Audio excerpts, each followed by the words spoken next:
Hey guys, welcome back to my channel. আজকে নিয়ে এসেছি তোমাদের জন্য একটি ছোট্ট ভিডিও নিয়ে। সেটি হচ্ছে মধুময় পদ্মগীতার পঞ্চম অধ্যায় এবং ষষ্ঠ অধ্যায়ের সারাংশ। তবে শোনো, পঞ্চম অধ্যায় কর্মসন্ন্যাস যোগ। শ্রীকৃষ্ণ অর্জুনকে ব্রহ্মবিদ যোগীগণের বিষয়ে বর্ণনা করিতে লাগিলেন। যে সকল ব্যক্তি যোগ সাধনার দ্বারা ব্রহ্মকে চিনিতে সমর্থ হইয়াছেন, তাহারা কর্মী হইলেও কর্মে তাহাদের আসক্তি নাই। ধর্মসমূহের ফলাফল তাহারা শ্রী ভগবানে অর্পণ করেন, তাই তাহাদের কর্ম নিবন্ধন কোনো যন্ত্রণায় পাইতে হয় না।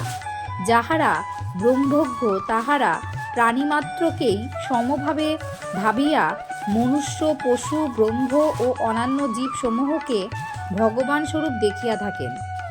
এবার যেটা বলবো সেটা হচ্ছে ষষ্ঠ অধ্যায় ধ্যানযোগ।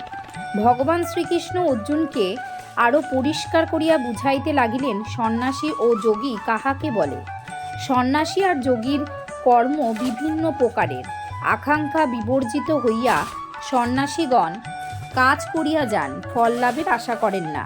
আর যোগী ইন্দ্রিয়জয়ী, সুতরাং তিনি সুখ দুঃখ, লাভ লোকসানের বা কামমোহের দ্বার বিচলিত হন না।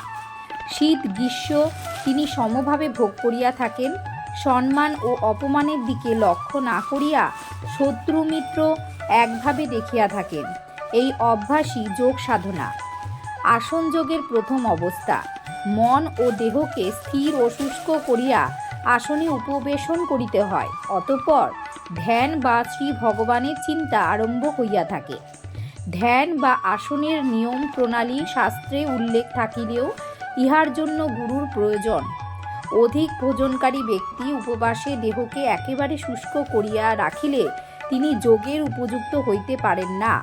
যিনি সর্বসময় ঘুমাইতে ভালোবাসেন অথবা যিনি সারা রজনী জাগরণে অতিবাহিত করেন, এরা উভয়েই যোগের অনুপযুক্ত।